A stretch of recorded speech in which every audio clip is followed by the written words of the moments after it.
Bienvenidos, hermanos. Vamos a seguir entonces con el tema de el juicio divino. Seguimos en Segunda de Pedro, capítulo 2:15 al 3:18. Bienvenidos y sintamos cómodos y estemos atentos al mensaje entonces. El justo juicio o el juicio divino es el tema para esta noche. Así que vamos a orar.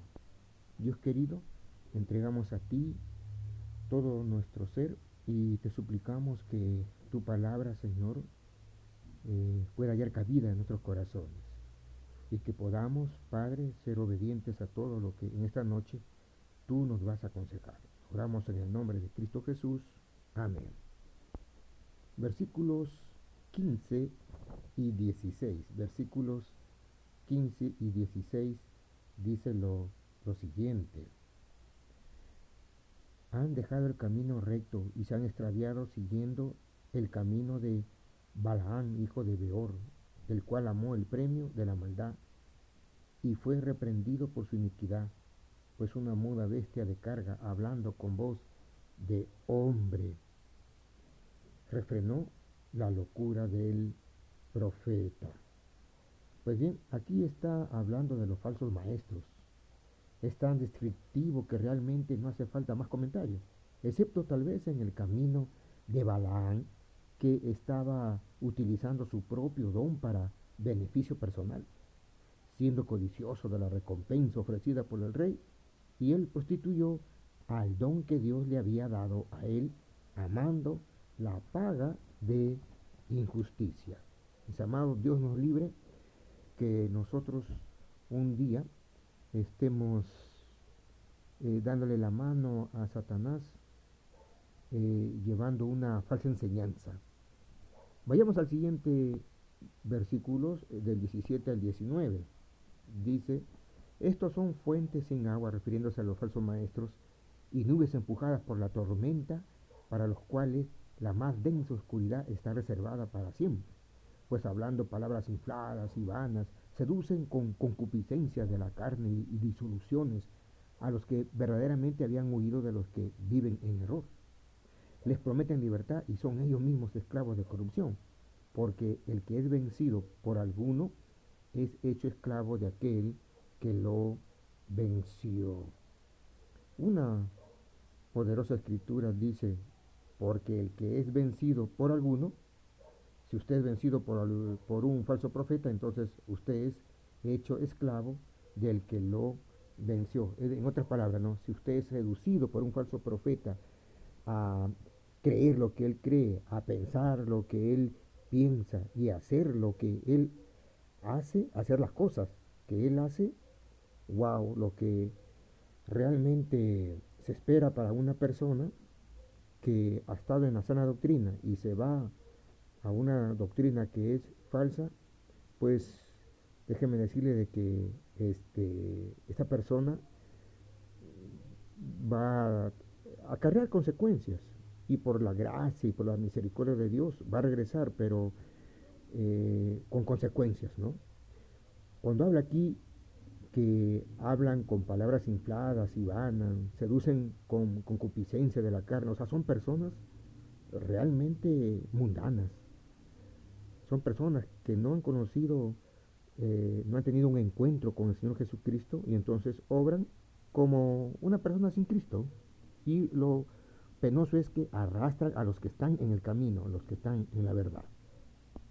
Versículo 20 al 21 dice, ciertamente si habiéndose ellos escapado de las contaminaciones del mundo por el conocimiento del Señor y Salvador Jesucristo, enredándose otra vez en ellas, son vencidos, su postrer estado viene a ser peor que el primero, porque mejor les hubiera sido no haber conocido el camino de la justicia, que después de haberlo conocido, volverse atrás del santo mandamiento que les fue dado.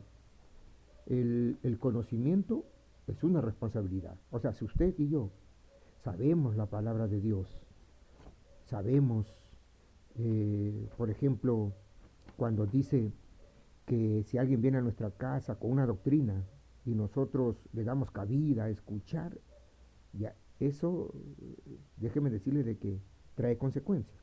Bien le confunden y usted se va a ir tras esa persona que le está este, enseñando falsa doctrina, o usted va a decir, bueno, ha venido alguien, me ha enseñado esto, en mi iglesia me enseñan lo otro, a ver, voy a ir a otra iglesia, y toda su vida va a estar así, como un nómada espiritual, de iglesia en iglesia, de iglesia, nunca conforme con lo que está aprendiendo. Por eso digo que el conocimiento es responsabilidad. Una vez que usted llega al conocimiento de la verdad, usted es responsable. Realmente es mejor no saber.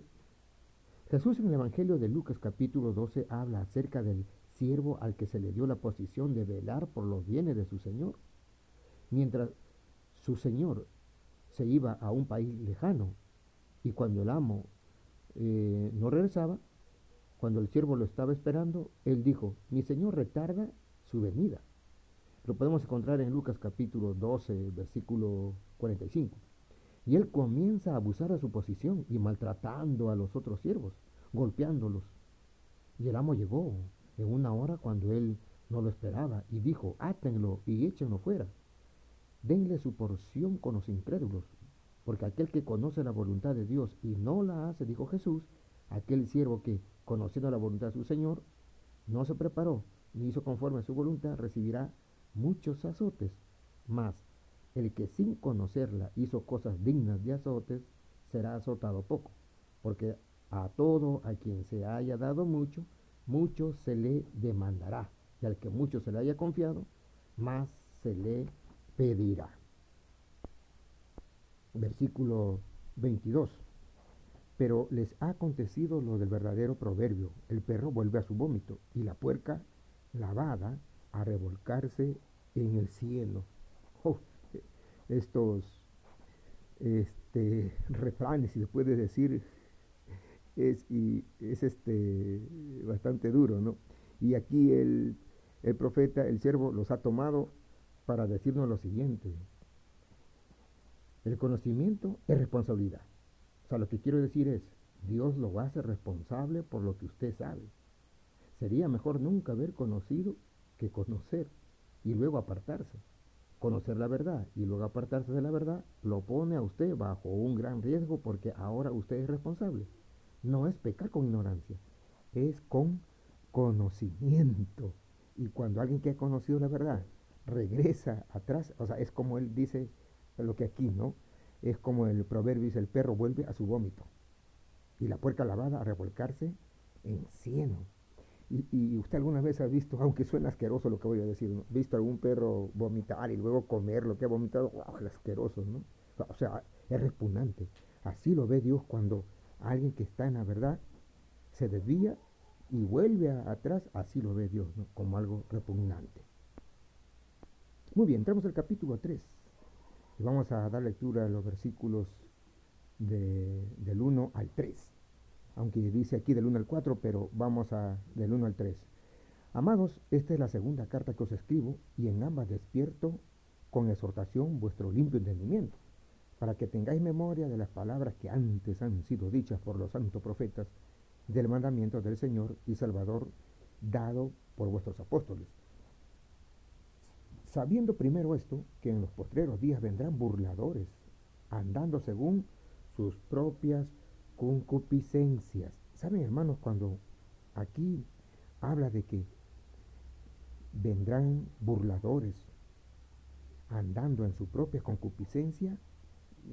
Desde ahí ya nos está diciendo cómo es el andar, cómo es el caminar, el accionar de estas personas, ¿no? Burladores, y que andan en sus concupiscencias. Y la concupiscencia significa una persona que vive en los placeres, en las bajas pasiones, en la carne, pues no, andan solamente en la carne, pensando en el placer, mirando a las mujeres de pies a cabeza y de cabeza a los pies. De tal manera entonces, mis hermanos, que aquí el profeta nos está advirtiendo, el apóstol Pedro, ¿no? Nos está advirtiendo acerca de los falsos maestros que van a venir. Ahora, en los últimos días también habrá burladores y ellos van a ridiculizar la idea del regreso de Jesucristo. Ellos van a estar allí en primera fila, diciendo, pero qué tontos, ¿cómo es que este, están esperando algo que es una fábula? Sin embargo, el versículo 4 nos dice lo que ellos van a decir, ¿no? ¿Dónde está la promesa de su advenimiento? Advenimiento quiere decir algo que viene, ¿no? En otras palabras, ¿dónde está la promesa que Jesús viene, ¿no? Porque desde el día en que los padres durmieron, o sea, los profetas, ¿no? Durmieron, todas las cosas permanecen así como desde el principio de la creación. Esta es una expresión muy clara de esa forma de pensar de estas personas, ¿no? Que algunos van a escuchar, me refiero a algunos que están en la sana doctrina, los van a escuchar y van a decir, cierto, ¿no? Es verdad. Desde muchos años, cientos de años, han pasado y dicen lo mismo, que Jesús viene, y nunca viene. ¿No tendrán ellos razón? Entonces lo van a hacer trastabillar, ¿no? Espiritualmente. Y algunos pues van a hallar cabida en las palabras que estos falsos maestros dicen, y por eso van a dejar los caminos del Señor. Versículo 5. Estos ignoran voluntariamente, o sea, aquellos que dicen, ¿no? ¿Dónde está la promesa que les dicen que Jesús viene y no viene? A estos el apóstol dice, no, estos ignoran voluntariamente que en el tiempo antiguo fueron hechos por la palabra de Dios los cielos y también la tierra, que proviene del agua y por el agua subsiste. En otras palabras, ellos han cerrado su mente a esta verdad de que habrá catástrofes que sucederán en la tierra. Y una de estas catástrofes fue el diluvio en la época de Noé. Es lo que nos dice aquí, ¿no? El versículo 5. Y el diluvio de la época de Noé da una explicación mucho más razonable de cómo será cuando venga el Señor Jesucristo, ¿no? Por lo tanto, tenemos que decir a aquella gente que se burla de nosotros, ¿no? Oye, ¿y dónde está que Jesús viene? Y parece que les están mintiendo, pero piensen ustedes son personas pensantes, tienen raciocinio, ¿que acaso no se dan cuenta que los están mintiendo?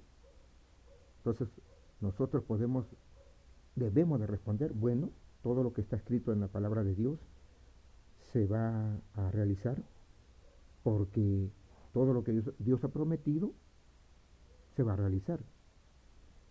Nosotros tenemos que responder, claro, de una manera bastante respetuosa, sin levantar, como decimos nosotros en nuestra argot, sin levantar mucho polvo, porque puede haber peleas. Versículo 6. Por lo cual el mundo de entonces pereció anegado en agua. Se está refiriendo al diluvio, ¿no? Dios trajo juicio, cataclismo en aquellos días de Génesis, allí con Noé. Que Dios no se para a un lado de su creación y que no le duele lo que, lo que pasa, por supuesto, le duele todo eso. Pero sin embargo, Dios tiene que castigar la maldad del hombre, ¿no? Dios tiene que castigar la maldad.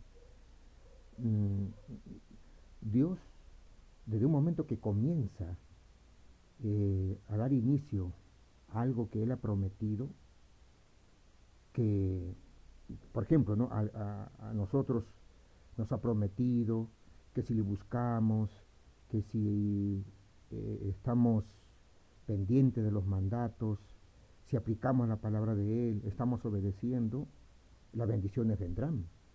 Pero si nos desviamos, si caminamos en nuestra concupiscencia, si estamos con un pie en las cosas de Dios, con un pie en las cosas del mundo, entonces va a venir problemas. Ese es un principio de Dios, ¿no? Y toda persona que vaya contra los principios de Dios, va a haber cataclismos en su vida, ¿no? Va a haber diluvios en su vida. Eh, Versículo 7, pero los cielos y la tierra que existen ahora están reservados por la misma palabra, guardados para el fuego en el día del juicio y de la perdición de los hombres impíos. Así que Dios va a juzgar al mundo nuevamente. No con un diluvio, por supuesto que no, no con un diluvio parcial o universal, sino que el siguiente juicio será un juicio feroz de Dios sobre la tierra. Versículo 8. Mas, oh amados, no ignoréis esto, que para con el Señor un día es como 1000 años y 1000 años como un día. En otras palabras, en cualquier momento puede venir el Señor, en cualquier momento. En otras palabras, nosotros vivimos en el tiempo. Dios vive fuera del tiempo. Dios está fuera del tiempo. Un día es como 1000 años, 1000 años es como un día para Dios. ¿Por qué? Porque Dios no está sujeto al tiempo nuestro, ¿no? Hace muy interesante mirar en Oseas donde habla en el capítulo 6 dice, venid y volvamos a Jehová, porque Él arrebató y nos curará, hirió y nos vendará, nos dará vida después de 2 días. Pero literalmente no eran 2 días, ¿no? Muy bien, vamos entonces a decirle lo siguiente, ¿no? La nación de Israel es la voz pues del remanente en los últimos días, cuando dice venid y volvamos a Jehová, porque Él arrebató y nos curará, hirió y nos vendará, nos dará vida después de 2 días, en el tercer día nos resucitará y viviremos delante de Él. Y este tercer día, literalmente no es un tercer día, ¿no? Vuelvo a repetir, un día es como 1000 años para el Señor, ¿verdad? Y 1000 años como un día. Muy bien, versículo 9. El Señor no retarda su promesa según algunos la tienen por tardanza, sino que es paciente para con nosotros, no queriendo que ninguno perezca, sino que todos procedan al arrepentimiento. Y esta es la promesa del regreso de Jesucristo. Según algunos la tienen por tardanza, sino que es paciente, dice, para con nosotros, no queriendo que ninguno perezca. O sea, Dios es bueno, ¿no? Dios está esperando que el hombre proceda al arrepentimiento, que se dé cuenta de su necesidad espiritual, que necesita un Salvador y deje sus malos caminos y se vuelva, es lo que Dios quiere. Y tal vez algunos dicen, pero ¿dónde está la promesa de su venida? Yo escucho eso desde que era niño. Mi abuela solía decirlo. Ellos se burlarán, ¿no?, de la idea de que Jesucristo viene. Pero déjenme decirle, mi amado hermano, que el rapto de la iglesia es real, porque la palabra de Dios lo dice. Lo que dice la palabra de Dios, que unos seguirán para con el Señor y otros se quedarán, también lo dice el Señor, ¿no? Pero lo que Dios quiere es que justamente las personas se den cuenta que son pecadores y que necesitan de un Salvador. Versículos 10 y 11. Pero el día del Señor vendrá como ladrón en la noche, en el cual los cielos pasarán con gran estruendo y los elementos ardiendo serán deshechos y la tierra y las obras que en ella hay serán quemadas. Puesto que todas estas cosas han de ser deshechas, ¿cómo no debéis vosotros andar en santa y piadosa manera de vivir? Este viejo mundo, este mundo material, está hecho pues de cosas que un día se quemarán. Todo se disolverá. Si el mundo material va a disolverse, ¿qué clase de persona debemos ser en nuestro comportamiento y santidad? Tremenda pregunta, ¿verdad, hermano? Muy bien, vayamos a los siguientes versículos, versículos 12 y 13, esperando y apresurándoos para la venida del día de Dios, en el cual los cielos, encendiéndose, serán deshechos y los elementos, siendo quemados, se fundirán. Pero nosotros esperamos, según sus promesas, cielos nuevos y tierra nueva, en los cuales mora la justicia. Así que todo este sistema va a disolverse, pero nosotros nos iremos al nuevo cielo, a la nueva tierra, al reino de Dios eterno. Qué precioso, hermanos. Amén, amén.